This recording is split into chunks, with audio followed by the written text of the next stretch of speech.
Hello students, कैसे हैं आप सब लोग। आशा करता हूँ आप अच्छे होंगे। स्वागत है आपका मेरे YouTube channel basic maths on tips में। और इस वीडियो में मैं करने वाला हूँ जॉइंट एंट्रेंस एग्जाम 2015 में पूछा गया क्वेश्चन। तो चलिए शुरू करते हैं।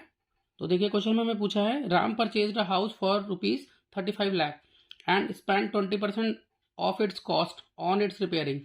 तो राम ने एक घर खरीदा 35 लाख का और उस पर 20% जो है कॉस्ट का रिपेयर पे खर्च कर दिया।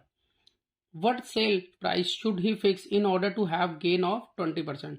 तो वो कह रहे हैं कि उसका सेल प्राइस वो क्या रखे कि उसको 20% का गेन हो जाए, मतलब 20% का प्रॉफिट हो जाए। तो एक चीज़ हमें ध्यान रखनी होती है कि जब हम कोई भी चीज़ मार्केट से खरीदते हैं और अगर उस पर कोई भी ओवरहेड एक्सपेंस खर्च करते हैं, मतलब कि ऊपर से कोई भी खर्चा करते हैं, तो वो खर्चा हमें उसमें जोड़ देना चाहिए उसकी कॉस्ट में। सपोज कीजिए कि जैसे मैंने फ्रिज खरीदा और फ्रिज खरीदने पर मुझे 350 रुपये रिक्शा वाले को देने पड़े, तो वो 350 रुपये मुझे फ्रिज की कॉस्ट में ऐड करने होंगे। तो उसी तरह से यहाँ पर उसने घर खरीदा, तो घर खरीदने के बाद उसने रिपेयरिंग पे खर्चा किया, जो भी उसकी कॉस्ट थी उसका 20%, यानी कि कॉस्ट तो हमें यहाँ दी हुई है, कॉस्ट प्राइस दिया हुआ है यहाँ पर 35 लाख। तो इसका 20% जो है इसने उसकी रिपेयर पे खर्च किया।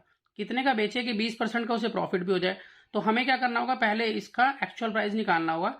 यहाँ पर ये एक्चुअल कॉस्ट प्राइस नहीं है इसका, तो मैं यहाँ लिखूंगा कि एक्चुअल कॉस्ट प्राइस जो है, यानी कि एक्चुअल सीपी कैसे बनता है, जो भी परचेज प्राइस है, ठीक है, जो भी परचेज प्राइस है उसमें हमें जोड़ना होगा ओवरहेड एक्सपेंस इसके जो भी होंगे, ठीक है, जो भी ओवरहेड एक्सपेंस है वो हमें इसके जोड़ने होंगे।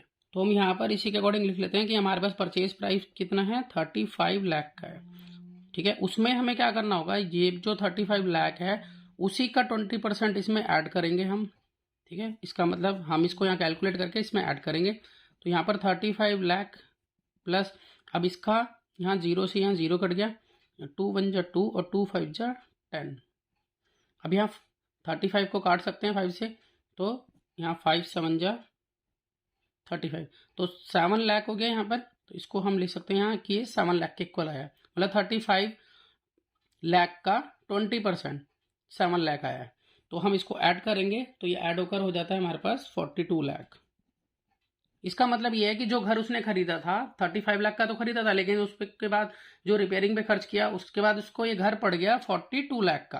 अब हम क्या करेंगे, हम इसका सेलिंग प्राइस निकालेंगे। तो सेलिंग प्राइस का जो फॉर्मूला होता है वो होता है कॉस्ट प्राइस इनटू में 100 प्लस प्रॉफिट परसेंट अपॉन में 100, ये होता है सेलिंग प्राइस का फॉर्मूला।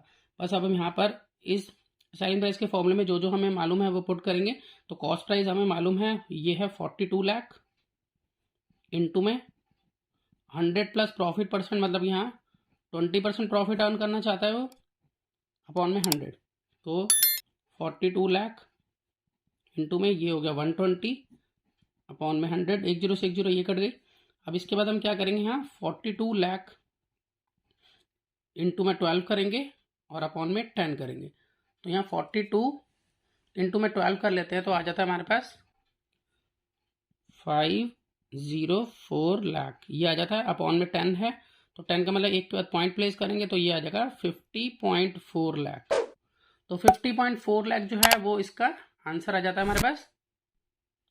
तो मैं आशा करता हूँ कि आपको क्वेश्चन समझ में आया होगा। तो इसी तरह की और वीडियोस देखने के लिए चैनल को सब्सक्राइब कीजिए। तो मिलते हैं नेक्स्ट वीडियो में और नए क्वेश्चन के साथ, तब तक के लिए गुड बाय।